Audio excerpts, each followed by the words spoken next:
Hello and welcome to the War Report with Luke McBride. Today I'm going to be talking about the upcoming fight on the undercard of Gervonta Davis and Frank Martin between David Benavidez and Oleksandr Gvozdyk. Now, this is one where the two fighters in question could not possibly be coming into this at two different trajectories in their career. Two more different trajectories, I should say. You've got a guy like David Benavidez. At the moment the world's his oyster. Still pretty young. Just coming off the back of a career best year. You know, Definitely on the back of two very impressive performances against Demetrius Andrade and Caleb Plant. All the talk at the moment is about how the biggest star in boxing is ducking him. Like I say, the world's his oyster at the moment, Benavidez. And then you've got Oleksandr Gvozdyk, who you know 6 years ago, maybe potentially in the same boat a little bit. And then obviously took a huge battering at the hands of Artur Beterbiev.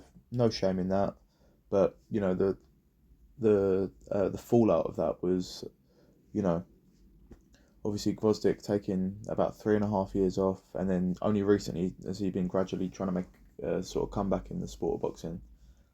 Um, I mean, look, he's not the only person that's been practically sent into retirement by Beterbiev. Like I say, no shame in that at all. That in fact, in a lot of ways, he got more in terms of his reputation. He got almost as much out of the loss to Beterbiev as most fighters get from winning most fights. I mean, we're talking about Beterbiev as a guy that's potentially, if he beats Dimitri Bivol, I think there's a perfectly solid case for him being the best light heavyweight of all time, or 100% up there anyway. Um, and Gvozdyk gave Beterbiev up to now his toughest fight of his career. No question about that at all.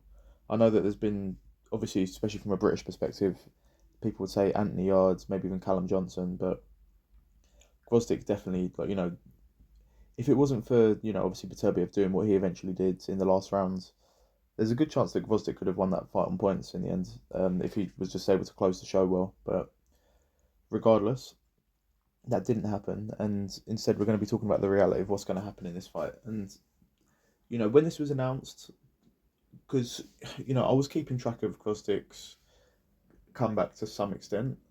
I remember watching him against Bolotniks, and at the time I remember thinking just afterwards, maybe I wasn't paying full attention to it, but I just remember thinking, you know what, pretty decent, pretty good win really, to be honest. Bolotniks is a gatekeeper, gives everyone problems. Gave Boatsi a tough fight, but watching it back in the build up to this, or sorry, what I was going to say, when this fight was announced, Benavidez Gvozdyk, I remember thinking, you know what, considering the position that Benavidez is in, he doesn't need to be taking a risk like this. Gvozdyk has been getting some decent results on his comeback, and if he's even remotely the same fighter that he was back in the day, then this is a real test for Benavidez.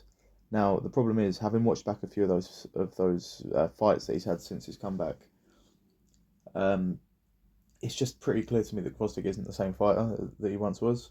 Like I say, Bolotniks, that's actually just in terms of purely the result, that is a pretty good win considering the context.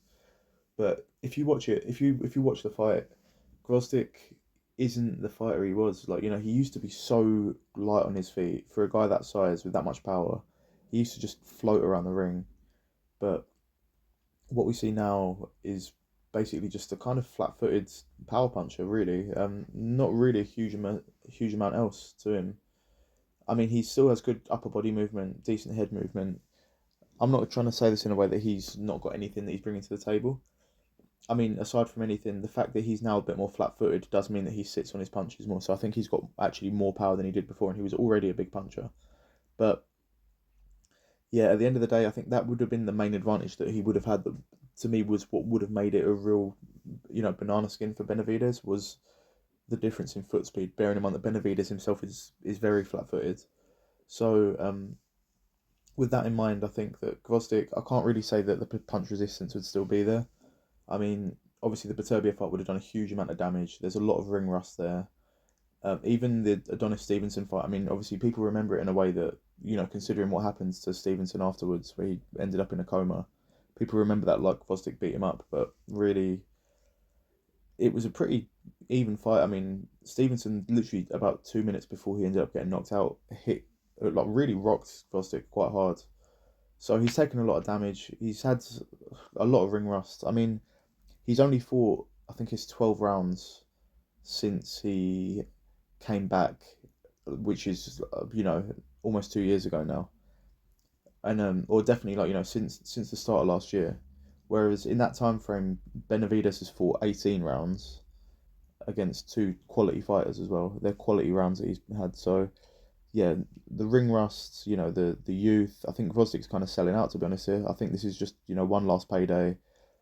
I'm sure he's had some financial problems with everything that's gone on in Ukraine. There's been rumours of that. So I think this is just one last payday, and I think it's going to be a sad ending to the career of Oleksandr Gvozdyk this weekend. Unfortunately, I hope I'm wrong to some extent. Stranger things have happened, but that's the way that I see this one going.